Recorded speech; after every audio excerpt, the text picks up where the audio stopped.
Hola, ¿qué tal? Buenas noches a todos. Bienvenidos a su podcast Medicracks. El día de hoy tenemos un excelente invitado, David. Bienvenido, David. Muchas gracias, Vic. El doctor David Cervantes Barragán, 41 años, originario de la Ciudad de México, chilangazo. Ya hacía falta un chilango. No, ya sé, foráneo, ¿no? Puro jarocho. Él es egresado de la Facultad de Medicina de La Salle. Posteriormente hiciste la especialidad en genética en el INP. Y actualmente estás en proceso de titulación en didáctica en ciencia de la salud por la Náhuac, ¿no? Hombre, maestro. Actualmente, David es jefe de servicio del servicio de genética del Hospital Central Sur de Alta Especialidad. Saludos, Cracasa. Tienes tu práctica privada como interconsultante en El Ángeles y en PIFRA, ¿se llama? FEFRA. Muy bien.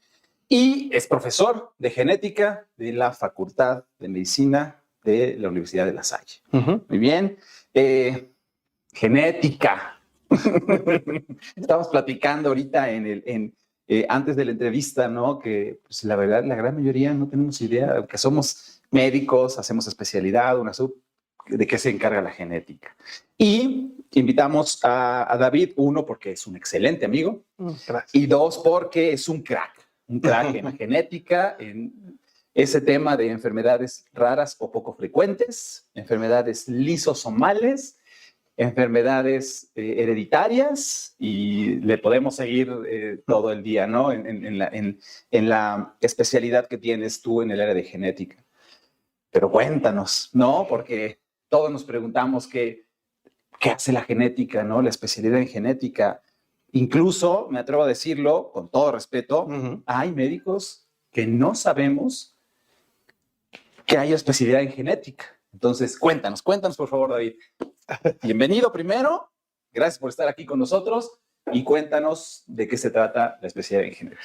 Pues bueno, primero que nada, muchas gracias por la invitación. La verdad es que me siento súper feliz, honrado y agradecido el estar aquí en Medicracks, la verdad, y estar contigo, Vic, ¿no? Gracias. Y con Arturo detrás de cámaras, ¿no? La verdad es que, pues, la genética es una especialidad interesante. La especialidad de genética, uno pensaría que es algo, pues digamos, muy nuevo, algo que tiene muy poco tiempo, pero ya tiene bastante tiempo, inclusive en México. Alrededor de unos 40, 50 años, pero somos pues, bichos raros, ¿no? Dentro de las especialidades médicas, la verdad, ¿no? Porque no somos, pues, alrededor de unos 400, 500 genetistas certificados en todo el país y, pues, básicamente lo que hacemos es diagnosticar enfermedades o condiciones hereditarias que tengan un sustento por un cambio en la información genética que hace esa enfermedad, ¿no? O sea lo que coloquialmente llamamos mutaciones, ¿no? O que hay cierto factor genético asociado a algún factor ambiental para que se presente alguna situación, ¿no? Entonces, en general lo que hacemos, o digo tradicionalmente lo que hacemos es pues, diagnósticos, ¿no?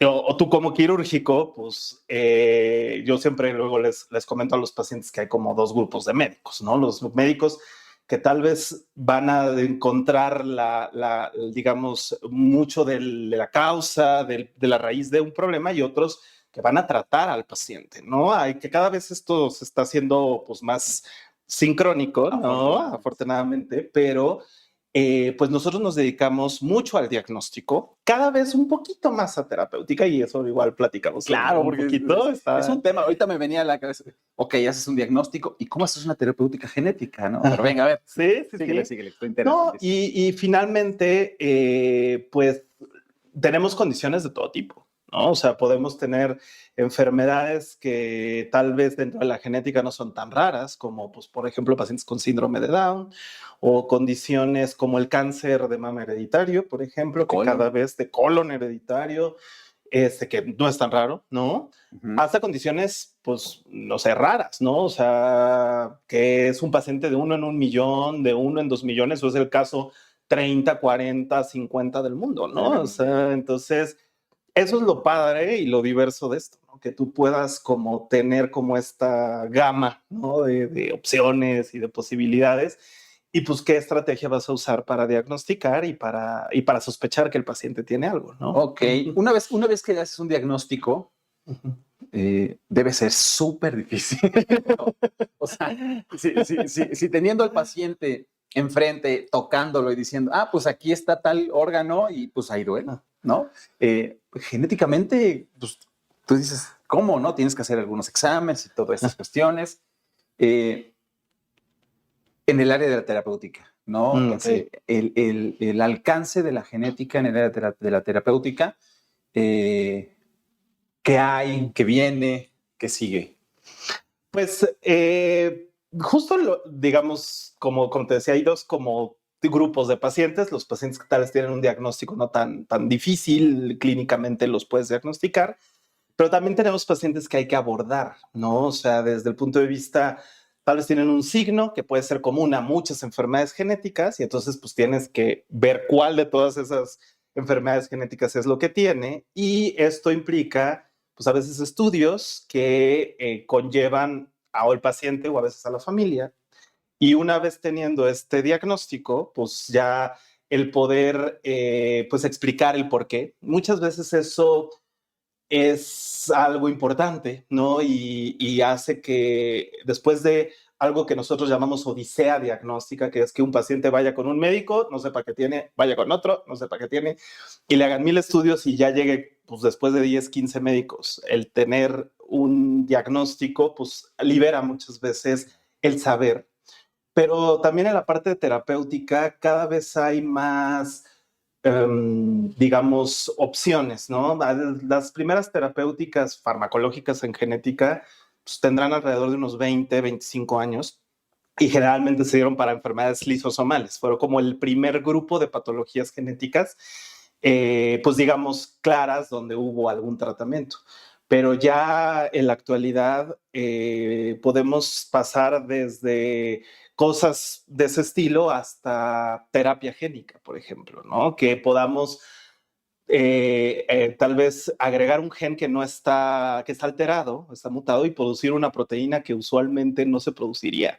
Okay. Y que eso cada vez va a ser más frecuente pues en el país. Por ejemplo, en el país ya hay tratamientos de terapia génica que se pueden dar a pacientes que tienen muchas implicaciones, ¿no? Claro. Son de alto costo, son de difícil acceso, pero existen, ¿no? Claro, Y eso lo hace muy emocionante, ¿no? Y muy motivante porque justo cambias, ¿no? Esa parte. Sería como una terapia sustitutiva de algo que no produces. Exactamente. O sea, la terapéutica no es voy a cambiar el gen. No, este gen no funciona y entonces voy a dar esa terapia para que se adicione ese gen que no funcionaba y entonces ese gen externo pueda producir lo que no se produce, ¿no? Ok. Sí. Y como me imagino, no sé, corrígeme si estoy en un error. Mi páncreas, por ejemplo, mi páncreas no produce insulina y yo le pongo lo necesario para que produzca insulina o le pongo insulina. Y entonces así es la terapéutica génica, ¿no? O sea, no se está produciendo tal cosa, pero yo tengo la manera de hacer que tu cuerpo la produzca aún no teniendo el gen. Sí, o sea, una alteración. Totalmente. O sea, por ejemplo, hay enfermedades, por ejemplo, la que es ahorita la enfermedad como más crítica en esto es una que se llama atrofia muscular espinal. Es una enfermedad en la que no se produce una proteína, que se llama proteína de supervivencia de motoneuronas, y que pues yo puedo adicionar un fármaco, ¿no? Que tiene pues el virus y que tiene adentro un pedazo de, digamos, este gen, y entonces produce la proteína que le falta a los pacientes, ¿no? Entonces cada vez va a ser mucho más pues más aplicativo para condiciones como las que tú comentas, ¿no? O sea, hay, digamos, muchos protocolos para muchas enfermedades genéticas que hacen esto, o inclusive lo que es la edición de genes, que es justo cambiar un gen que está defectuoso por un gen que sí funciona. Cada vez, dependiendo de la enfermedad, se hace más esto. Entonces, viene una revolución padrísima, de hecho ya está, y entonces es un momento muy emocionante. Sí. Felicidades, ¿no? La verdad es que es un continente que no conocemos, incluso los médicos, ¿no? Cultura mexicana, ¿no? Estamos hablando y tocaste un tema bien importante, ¿no? Un tema que que pudiera llegar a ser hasta duro, ¿no?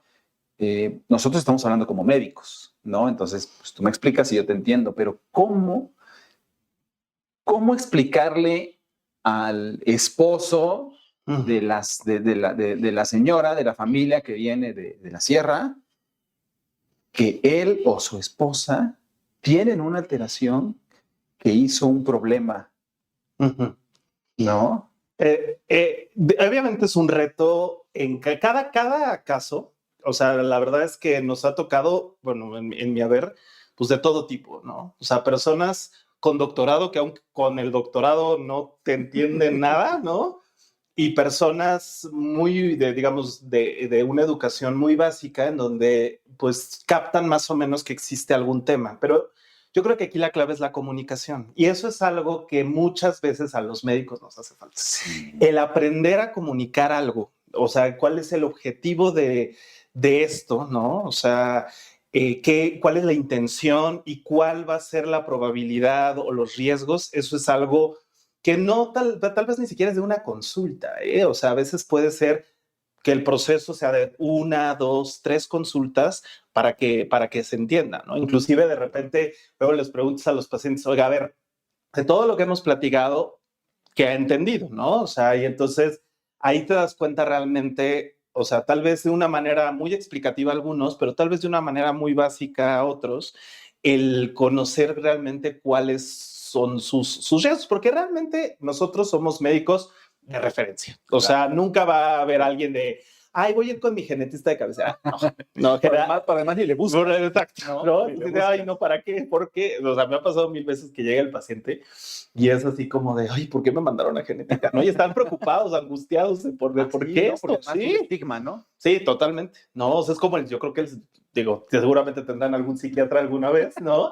Pero, literal, o sea, es como, ay, no, pues es que genética, ¿para qué? Es muy raro, ¿no? O sea, no, o qué es lo que pasa aquí. Y luego ya cuando les explicas realmente cuál es la razón, pues muchos se quedan como, ya entendí. Ya entendí. ¿Y cuál es la razón, o sea, el final o la conclusión de esto, ¿no? O sea, ¿en qué impacto puede tener esa parte? Muy bien, ¿no? Pues excelente, excelente explicación.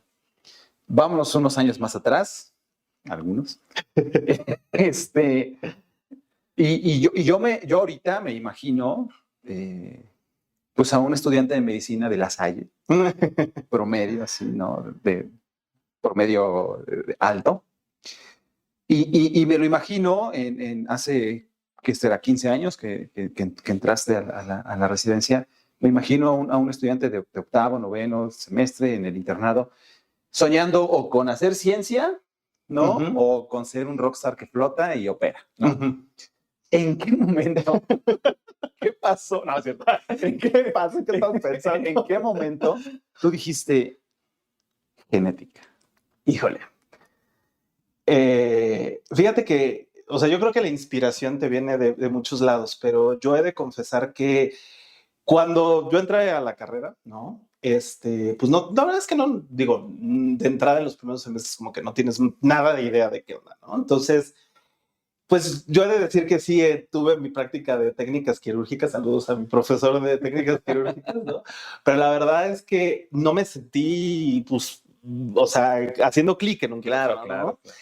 Y mi profesora de genética, la verdad es que fue como algo muy padre, porque a partir de ese punto, o sea, me interesó justamente como la parte menos común, ¿no? O sea, como que a mí me interesaba el poder enfocarme o buscar como las enfermedades pocos frecuentes, ¿no? O sea, por ejemplo, leí el Robbins y me iba a las enfermedades más raras, ¿no? O sea, eso que decir que hay las de 2 páginas. Las de 2 páginas, o el Harrison, toda esa parte que se salta todo el mundo, ¿no? O sea, esa parte me pareció muy interesante, ¿no? Entonces, y yo creo que otro punto que a mí me inspiró mucho es que mi hermana es investigadora, Okay. ¿no? Ella es inmunóloga básica. Entonces, como que esa parte también de familia. Sí, como que esa parte la verdad es que me gustó muchísimo y entonces como que siempre que buscaba alguna rotación, buscaba el servicio de genética, ¿no? O sea, iba, no sé, al Instituto Nacional de Nutrición y buscaba el servicio de genética. Iba al INR y buscaba el servicio de genética porque quería saber, pues justo, ¿no? O sea, qué hacían, o sea, quién estaba ahí, o sea, obviamente, pues quién lideraba los grupos, ¿no? Eso a mí me latió mucho y mi profesora también como que justo vio esa motivación y no sé, cada año en el Congreso Nacional de Genética me tenía un caso para llevar, ¿no? Así de, ay, mira, ¿por qué no llevas este caso y todo? Entonces, pues eso también te hace sentir que pues, o sea, pues si es lo tuyo, no le estás regando y que perteneces a algo, ¿no? Muy bien. Y que por ahí te va encaminado, pero desde esos tiempos, ¿no? Justamente. Para genética, presentas el ENARM igual, ¿no? Sí, ¿Y cuáles son las sedes? Tú estuviste en pediatría, ¿no? Ajá, o sea, se cuenta, o sea, sales y eso es una especialidad de entrada directa. Y pues está el Instituto Nacional de Pediatría, donde yo la hice, el Hospital Infantil de México, está el Instituto Nacional de Nutrición, el Instituto Nacional de Rehabilitación, el 20 de noviembre, La Raza, el Centro Médico Siglo XXI, está, déjame pensar, está la sede de la Universidad Autónoma de Nuevo León en Monterrey, en Guadalajara, también los hospitales civiles, y recientemente Puebla abrió también la especialidad. Okay. Somos poquitos los que queremos y los que la hacemos en esta, entonces realmente pues son como, o sea, si te fijas, son como hospitales de tercer nivel usualmente. Sí, ¿no? de referencia, o sea, alta especialidad. Entonces, y son poquitas plazas con años. Hasta hace muy poquito, por ejemplo, mi generación era la generación que más genetistas había aceptado, que eran alrededor de como unos 35 más o menos, okay. Pero que en los últimos años con el cambio del ENARM ha habido más incremento de plazas para genética. Sí.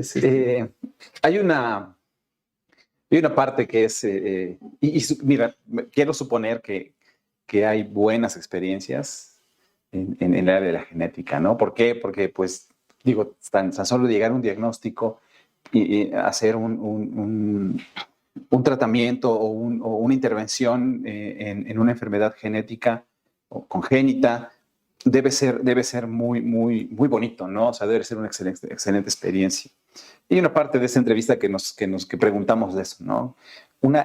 Cuéntanos una excelente experiencia que hayas tenido en el área de genética y una no tan buena, así que digas, híjole, esta no estuvo tan padre, pero me dejó algo. Claro que Cuéntanos. Sí. Mira, te platico yo creo que de las experiencias más bonitas que he tenido y tiene que ver con cirugía, que además es chistoso, porque era una paciente que alrededor de 20 años que habían mandado de Veracruz por poliposis adenomatosa familiar, ¿no? Entonces, pues justamente parte del abordaje pues era pues explicar pues los riesgos, la probabilidad de pues digamos, de cáncer y todo esto, ¿no? Evidentemente, ella además tenía una anemia crónica por todos los pólipos que traía y pues empezó a tratar, pero ella, obviamente, pues uno de los puntos más relevantes es pues hacer la colectomía, ¿no? Porque sabemos que ahí, pues obviamente tiene muchas implicaciones eso. La recuerdo. ¿No? Sí, justo, ¿no? Entonces, o sea, ella además tardó mucho en convencerse y obviamente era una bomba de tiempo, ¿no? Al final, cuando se hace la colectomía, pues en patología, ¿no? Se diagnosticó que tenía, pues, o sea, digamos, iba por los resultados y tenía tenía cáncer, pero en una etapa 1. O sea, a mí me impactó mucho porque justo fue todo el abordaje que se hizo completo. Y la señora a la fecha y es una chava que ahora pues ya es súper profesionista, trabaja, etcétera, y que aún viene a sus revisiones porque es una condición que pues sabemos que puede tener otro tipo de situaciones, tiroides, etcétera, pero siempre está muy agradecida por el manejo, el diagnóstico y pues cómo se le ayudó, ¿no? O sea, esta colaboración en esta parte a mí pues me deja como muy satisfecho y eso es parte de justo el momento y cómo puedes incidir en una persona. Obviamente en un diagnóstico así te cambia la vida absolutamente y un manejo así Pero aún dentro de lo fuerte y de lo grave, el que ella entendiera que pues o sea, se le salvó de una evolución pues catastrófica eventualmente, la verdad es que fue algo muy bueno, ¿no? Dentro de las experiencias difíciles, también tengo un caso un poco complejo porque estos, o sea, eran dos hermanos que tenían una enfermedad oftalmológica. Bueno, un hermano tenía una enfermedad oftalmológica, el otro hermano no tenía manifestaciones, era más chico. Entonces los padres iban a, pues para hacer estudios genéticos porque el primer hermano tenía manifestaciones oftalmológicas. Entonces, y bueno, era una condición que pues le iba a hacer perder la visión, ¿no? Entonces, eso obviamente implicaba muchas cosas. Y uno de los, digo, al paso del tiempo, afortunadamente, los estudios genéticos cada vez se han vuelto más accesibles. Pero estamos hablando de hace unos 8 años, más o menos, en donde el tener la oportunidad de hacer un examen muy completo de genes no era tan fácil. Y entonces, inclusive en el hospital no había sido tan sencillo. Y tuvimos una colaboración con un instituto de salud en el que pudimos hacer el diagnóstico y pues yo planteé con los padres la posibilidad de hacer el diagnóstico presintomático, que es un diagnóstico antes de tener síntomas, en el hermano menor porque era la única oportunidad para saber pues qué le iba a esperar, ¿no? Claro. Aquí había dos opciones, o pues esperaba que si tuviera o no tuviera los síntomas, porque podría haberlo heredado, no haberlo heredado, claro. O hacer un diagnóstico y ver qué se podría hacer, ¿no? Entonces, al final, pudimos mandar las dos muestras. El hermano mayor, que pues ya tenía los síntomas, se le diagnosticó, pero al hermano menor también se le diagnosticó con lo mismo que al mayor. Entonces, iba eventualmente a perder la visión. Y fue algo personal un poco difícil de manejar, porque por un lado tenía, pues, o sea, no había como unas guías o algo que me dijera, no, pues es que puedes actuar de esta manera, sino es el momento, ¿no? ¿Cómo decirlo? Y cómo decirlo, o sea, porque además eran los dos papás con el hijo y el otro hijo que, pues, no es que estuviera tan chiquito como para no saber, pero sí, pues, obviamente tenía idea de lo que estaba haciendo, ¿no? Y el poder explicar todo esto, la verdad es que fue, o sea, de esas, o sea, digo, todos hemos tenido un caso donde sales del caso, te tienes que ir al baño o al jardín o a algún lugar 5 minutos a respirar y a seguirle, ¿no? Y para mí fue un caso así muy, muy fuerte. El tener que decirle a la familia que su hijo menor también iba a padecer lo mismo. Y lo hice con la intención de, obviamente, de varias cosas, ¿no? O sea, con la intención de aprovechar la visión que tenía, si es que pudiera haber existir algún tipo de rehabilitación y que justamente, pues en esta situación de la translacionalidad de la medicina, que actualmente puede ser una terapéutica. Pero al paso del tiempo y los papás finalmente toman la decisión, los papás están muy agradecidos por el saber qué esperar en este tipo de situaciones y el paciente al principio obviamente con un duelo y con empezar a ver esto, pero digamos poco a poco obviamente la aceptación de esta condición y de lo que pasaba, pues fue algo bueno, ¿no? Entonces, digo, no es que sea mi consuelo, ¿no? Pero la verdad es que sí, a veces este tipo de decisiones son complejas, ¿no? Porque además, pues si tú tuvieras siempre el tiempo y la manera y el momento y el recurso para poderlo hacer, pues dices, va, ¿no? Pero este era, o lo tomamos y lo hacemos ahorita, o nos podemos esperar los otros 8 años a ver si este niño pues ya ha desarrollado los síntomas 2, 3 años después, ¿no? Entonces, eso yo creo que ha sido de los casos también de genética más difíciles en ese sentido, porque sí, pues tenemos como las dos caras de la moneda, ¿no? O sea, tenemos pues un diagnóstico en el que pues pudimos hacer algo y otro donde pues tal vez no es tan concluyente o no tan fácil, pero que creo que sí pudo tener un impacto, ¿no? Entonces, digo, todos los que nos dedicamos a esto, pues hemos tenido como casos así, o sea, de este estilo, y pues sí es el que yo les quiero compartir, ¿no? Estos dos. Completo. Sí, los dos. No, pues sí, muchas gracias. Vamos a entrar al área de enseñanza. No. sabemos que eres profesor de genética de la Universidad de La Salle, saludos. Pero también tuviste la oportunidad de ser jefe de enseñanza, encargado de enseñanza en el Hospital Central, ¿no? Y a nosotros nos tocó el cambio, ¿no? Lo hemos platicado con muchos invitados, ¿no? El cambio de la enseñanza tradicional a la enseñanza más tolerante y ahora una enseñanza completamente diferente, ¿no? Que lo estamos platicando ahorita. Esa transición, tú ahorita que estás con médicos en pregrado y que estuviste encargado de médicos de posgrado, ¿qué te ha dejado a ti como enseñanza, ¿no? Porque siempre estamos aprendiendo de cómo se tiene que hacer la enseñanza en la actualidad, ¿no? Porque la enseñanza tradicional definitivamente está fuera de contexto ya. Ya no es tolerable ese tipo de enseñanza que tú y yo vivimos, que tú y muchos. Pero actualmente, ¿tú cómo crees que tiene que llevarse el área de enseñanza en pregrado y posgrado? Que son diferentes, pero bueno, en la misma línea, para que vuelva a ser exitosa, ¿no? Porque está en un bache, ¿no? ¿Qué opinas? Cuéntanos. Pues, bueno,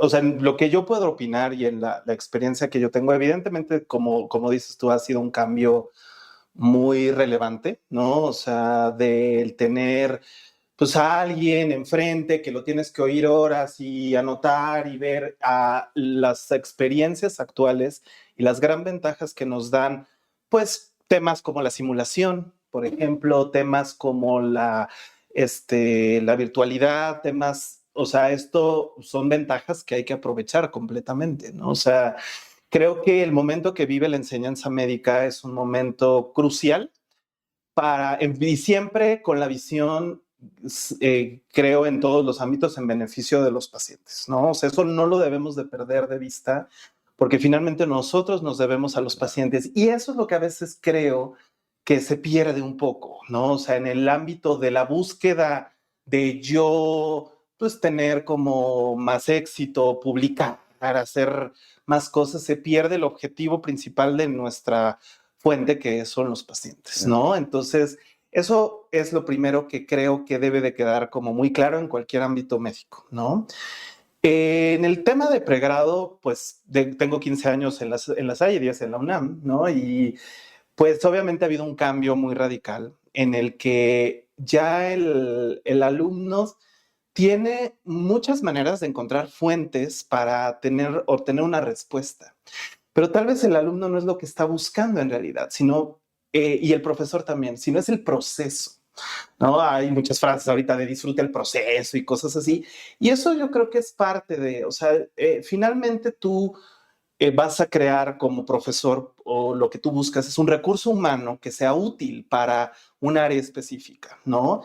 Y eso no necesariamente tiene que ver con una calificación así de 10 fantástica, sino más bien con una actitud y con un proceso correcto. Creo que eso es lo principal y lo mismo pasa en el posgrado, ¿no? O sea, yo siempre les decía a los residentes cuando yo estaba en la jefatura que pues la actitud que se tiene ante ciertos problemas es lo más importante. ¿Por qué? Porque a eso te vas a dedicar toda la vida y tú escogiste esta área específica de la medicina y si no te apasiona y si no lo haces con ese gusto, con esa intención, con esa búsqueda y nada más buscas cómo darle la vuelta, no tiene ningún sentido que estés ahí. O sea, lo que tiene que hacer es que cada día que te levantes y aún siendo tal vez complejo, tal vez con personalidades diferentes, tal vez con situaciones que no estás acostumbrado, tal vez aprendiendo otros modelos de administrativos, etcétera.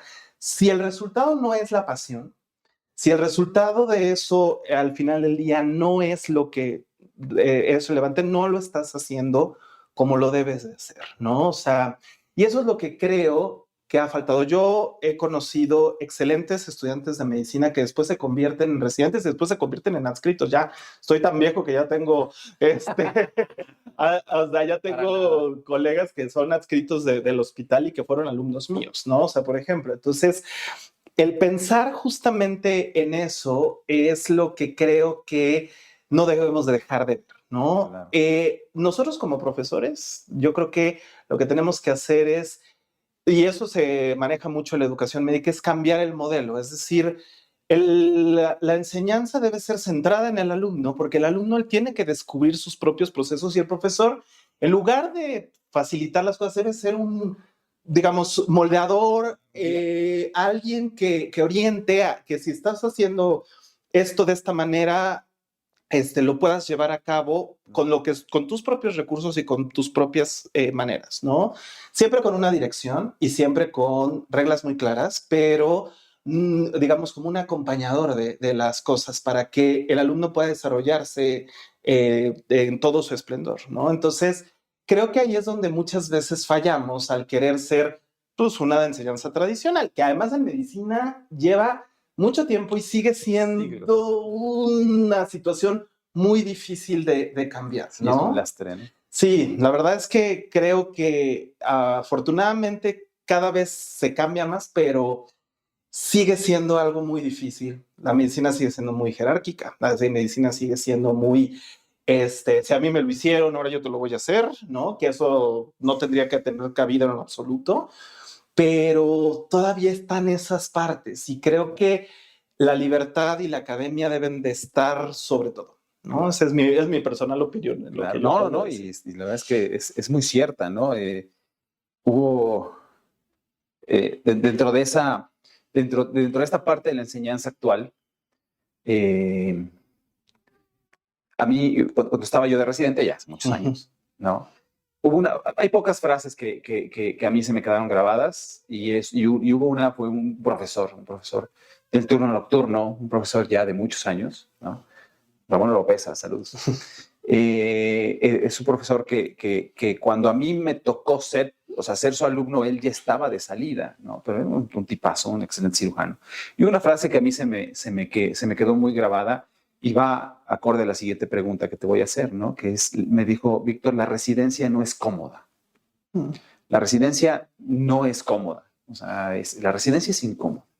Y tiene que ser incómoda porque si no entras en una zona de confort y dejas de aprender. Yo de ese profesor le aprendí muchísimo, pero esa frase se me quedó muy grabada. Y actualmente tú lo puedes ver porque estás en pregrado, fuiste encargado de posgrado, la poca tolerancia a la frustración actual, ¿no? O sea, a la incomodidad, ¿no? Creo que esa frase tiene mucha sabiduría, ¿no? Porque además es un profesor de los de antaño, bueno, y actualmente la poca tolerancia a la frustración, la poca tolerancia a la incomodidad que te lleva un proceso de enseñanza en una residencia, tiene mucho que ver con eso, ¿no? ¿Qué opinas? Yo creo que definitivamente, si tú, o sea, quieres hacer una especialidad, primero que nada, no te debes de engañar a dónde estás. Es decir, tienes que saber qué va a implicar. ¿Qué va a implicar? Pues hacer guardias, alejarte de tu familia, muchas veces mal comer, mal dormir. Todo, otra vez, siempre el objetivo de tus pacientes, ¿no? Pero en ese proceso en el que tú sacrificas todo este tipo de cosas, evidentemente tienes que contemplar que vamos, o sea, vas a tener esto a cambio. Y esa es la parte que muchas veces creo que hace falta, ¿no? O sea, entender que, digo, muchas veces podrías decir, es que no tiene por qué ser así, es que tiene que ser de otra manera. Bueno, las reglas del juego las ponen las personas que están ahí. En algún momento tal vez a ti te toque cambiar alguna situación, que tal vez, o sea, no quieras repetir el mismo patrón. Pero si tú vas a tener digamos, este sacrificio en pro de ti, porque finalmente es lo que tú estás buscando, creo que tienes que entender a dónde vas a entrar. No, muchas veces un residente quiere llegar a cambiar al mundo, lo cual no está mal. O sea, tener una visión progresista y una visión novedosa me parece que es algo muy bueno. Y si hay un profesor que lo escucha, como tal vez este profesor que tú comentas, pues obviamente puede oírte, pero tienes que ganarte esto porque es el respeto que se tiene, ¿no? O sea, tú no puedes exigir respeto si tú no brindas ese respeto a la institución, a quien te está enseñando, a ese profesor que estás sacrificando, o sea, yo he tenido, o sea, la fortuna, o sea, cuando fui jefe de enseñanza de conocer profesores que sacrificaban sus fines de semana, estar alejados con su familia por la enseñanza de sus alumnos. Y muchas veces los alumnos lo apreciaban, pero había algunos alumnos que no mencionaban esa cosa. Entonces, eso tiene que ser recíproco.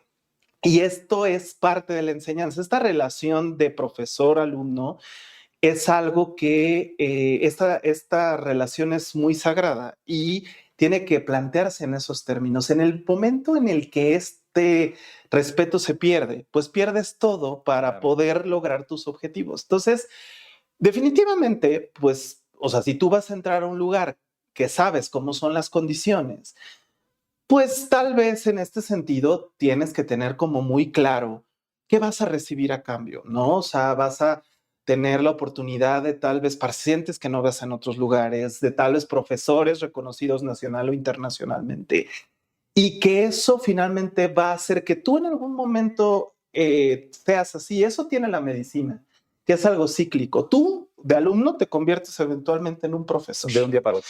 Entonces, en un momento, o sea, eso es parte de ser médico, o sea, el ser médico es parte de ser académico, ¿no? Entonces, creo que ahí es donde está la clave y la magia de esto, ¿no? Muy bien, muy bien. No, pues muchas gracias, ¿no? Porque es importante la opinión de alguien que ya estuvo de encargado de un área de enseñanza, ¿no?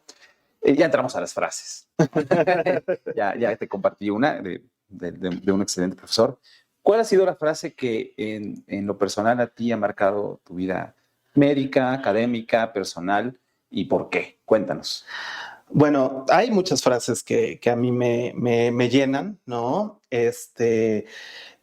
Bueno, justo comentaba una de Séneca que decía que es, o sea, digamos, la suerte es donde confluyen la preparación y la oportunidad. Y eso lo vemos en la medicina todo el tiempo, ¿no? O sea, cuando tú tienes digamos, una situación en la que, pues tú tienes tal vez la suerte de tener un diagnóstico, por ejemplo, en mi área o algo, no es suerte en sí, es esta confluencia de haber tenido la oportunidad y los recursos con digamos, esta experiencia que tú vas tomando, ¿no? Entonces, para mí esa es una frase fundamental que además de los últimos años como que la han retomado, ¿no?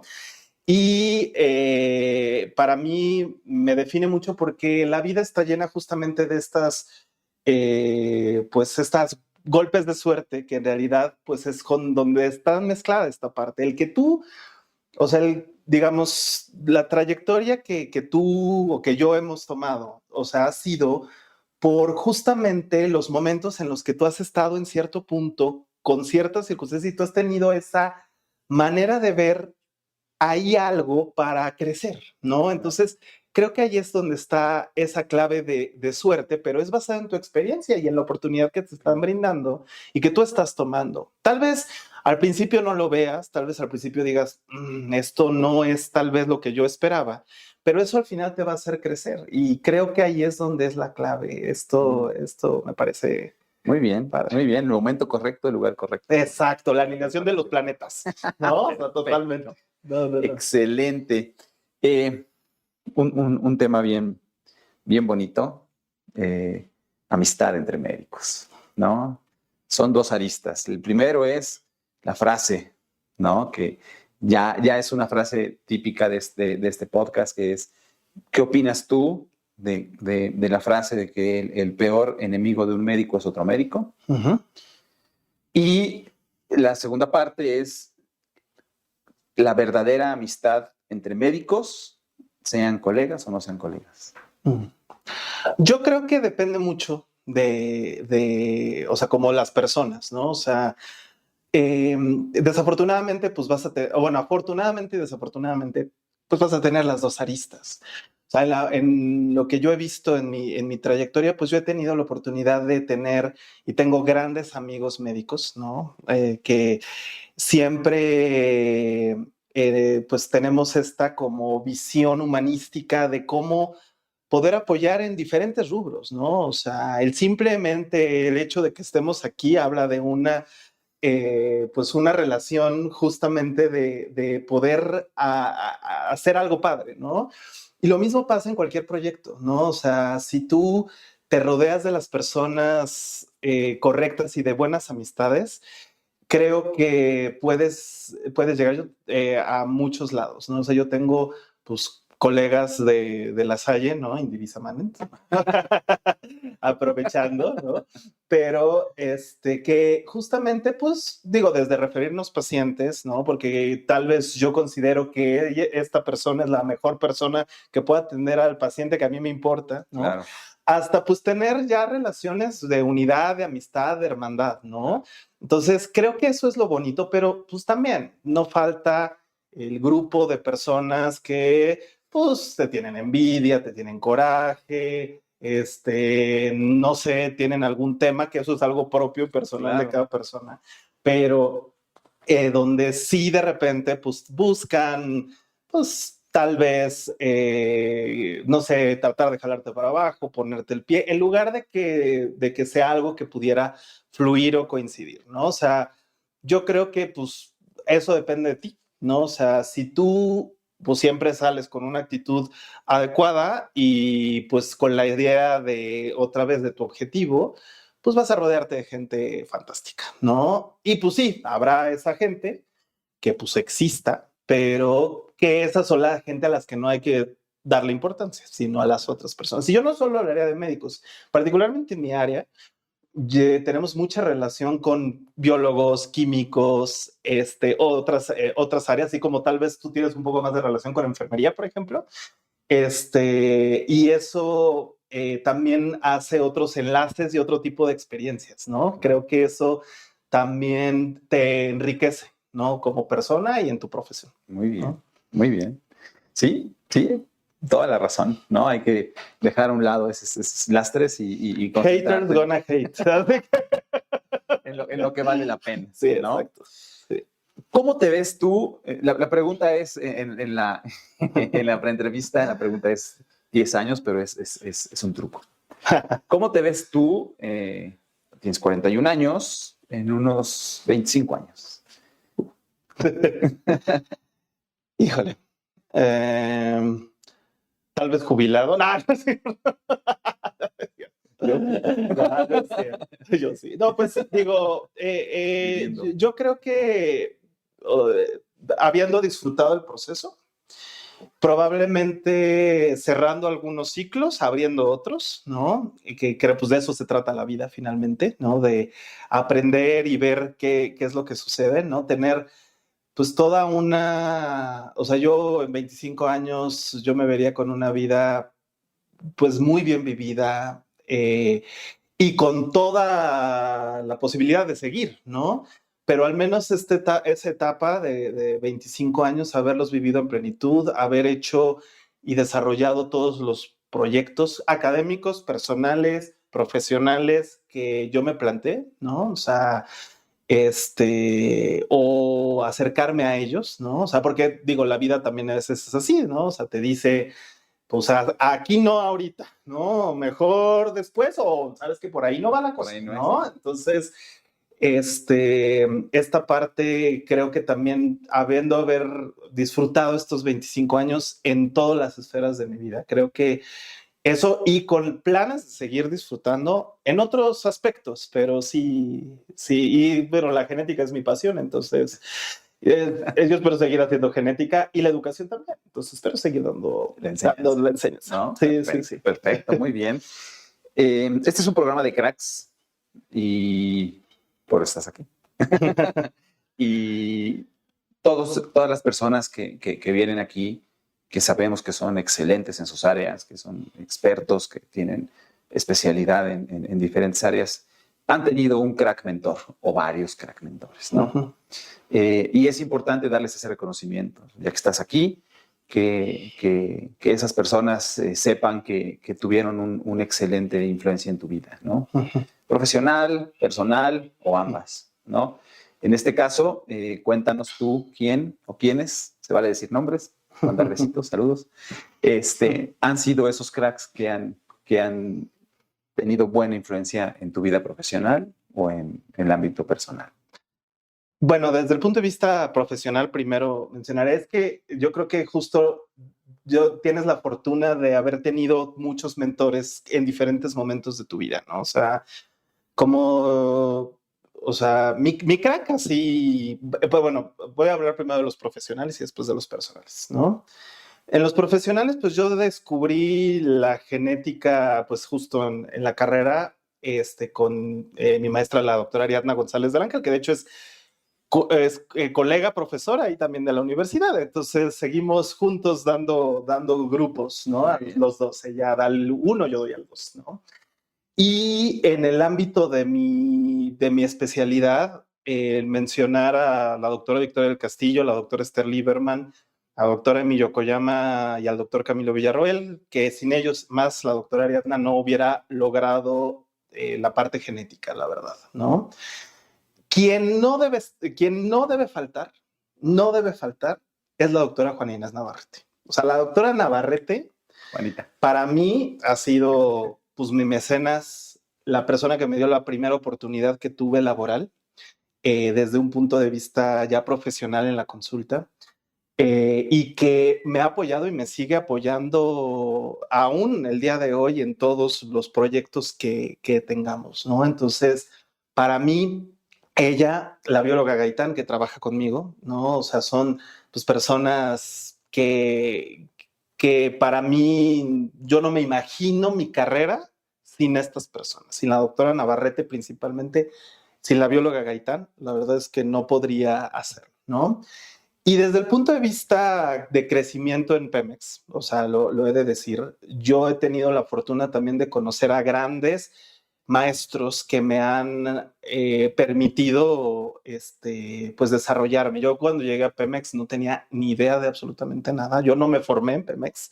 Entonces yo no hice una residencia y llegué a un mundo muy diferente al Instituto Nacional de Pediatría, muy diferente. Entonces, la doctora Elena Limón, el doctor Alejandro Arce, el doctor Javier Luna, la verdad es que, o sea, maestro, ¿no? O sea, son mis grandes maestros de este momento, ¿no? O sea, yo no hubiera logrado esta parte, ¿no? Y desde el punto de vista personal, evidentemente, es muy curioso porque yo tengo la fortuna de haber tenido, de haber sido criado por grandes mujeres en mi vida. Prácticamente toda mi vida he estado alrededor de mujeres brillantes. Mi mamá es la principal, ¿no? Sin ella no hubiera logrado. Yo le decía cuando estaba haciendo la residencia, porque pues obviamente no ganas muy bien, ¿no? Que tenía la beca Rosario Barragán para genetistas desamparados, ¿no? Porque la verdad es que no había manera. Mi hermana mayor, que es una inspiración, y mi hermana menor también, Luisa y Carla, y Sheila, ¿no? O sea, sin ellas no podría, saludos, amor.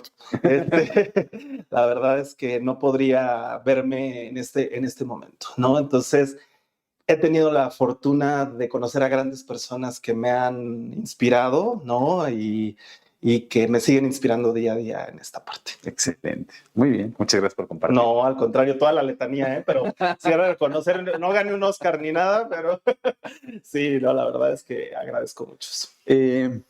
Estamos en época de, ya pasó el examen nacional de residencia, ya todo el mundo sabe si quedó o no, y están escogiendo, ¿no? Yo quiero cirugía, yo quiero ta. Y viene lo más difícil, ¿no? En marzo, el primer año no es fácil. Para nadie. Para nadie, ¿eh? Menos incluida genética. Y menos genética en el Instituto Nacional de Pediatría, rodeado de pediatras. Sí, saludos, amigos. ¿No? Pero, híjole, ¿no? Hay una pregunta que no viene en la preentrevista, pero que nos gusta hacer. Es tú, ya con toda la experiencia que tienes ahorita, a tus 41 años, siendo profesor en pregrado y en posgrado, ya siendo jefe de servicio, encargado de un área, que con toda esa experiencia, con todo ese conocimiento, un consejo que tú le darías a David en su R1, en aquel 15 de marzo, después de sus primeras 2 o 3 guardias? Ay, qué buena pregunta, porque sí me lo daría. Disfruta. Es que el R1, ya es que dicen que el R1, lo mejor del R1 es que se acaba, ¿no? Y vives con tanta adrenalina, intensidad y con tanta carga de trabajo que muchas veces te olvidas de disfrutar esos pequeños momentos, o no son pequeños, son muchos momentos que te hacen el que pues tú te dediques a lo que te vas a dedicar, ¿no? Entonces, va a ser muy pesado en todos los lugares, va a haber mucha carga de trabajo, va a ser difícil, va a haber situaciones incómodas, personalidades, pero no se olviden de al final del día disfrutar y pensar en lo bueno que hicieron. No se enfoquen en lo malo, que es muchos también, pero lo bueno es lo que realmente te hace que crezcas. O sea, esa persona interior que yo soy muy autoexigente, ¿no? O sea, yo de repente me latigueaba y me decía, es que cómo no podía con esto. Y de hecho, digo, y lo digo francamente, al final de mi reunión yo estaba a punto de renunciar.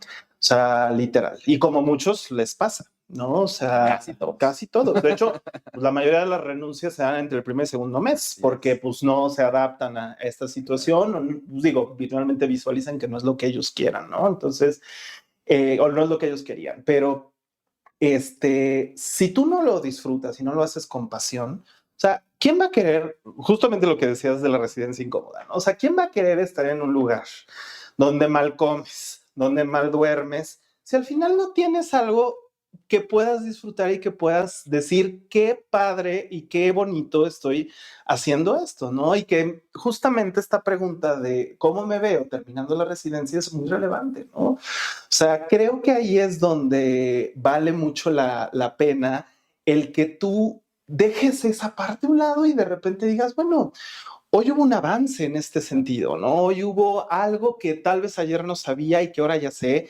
y que tal vez me interesa y voy a investigar un poco más. Hubo un caso interesantísimo, me enseñaron o lo que sea. Todo eso tiene que prevalecer sobre lo negativo. Y yo le diría a ese David, disfrútalo, Sí. vive el proceso, disfrútalo, ¿no? Claro. ¿No, David? Excelente. David, el tiempo se pasa volando, ¿no? Ya lo hemos platicado antes, ¿no? Hay muchas entrevistas que tienen que ver en una segunda parte. Ten la seguridad que quienes te conocemos, quienes hemos visto tu trabajo, quienes te vemos por la vida, en el hospital, me tocó un día estar presente, no sé por qué, estar presente en una consulta tuya, no recuerdo por qué razón estaba yo ahí y tú estabas dando consulta, yo era jefe de servicio y dije, qué padre consulta. Qué padre consulta. Ten esa seguridad de quienes te vemos, decimos, ahí va un crack. Muchas gracias por haber estado con nosotros. Muchas gracias por venir, por compartirnos esas experiencias y por haber aceptado la invitación. No, al contrario, un placer haber estado aquí y gracias por la entrevista y encantado de todo este trabajo que hacen. Muchas felicidades, Vic. Muchas felicidades, Arturo. Muchas gracias. Muchas gracias. Muchas gracias a todos. Nos vemos la próxima.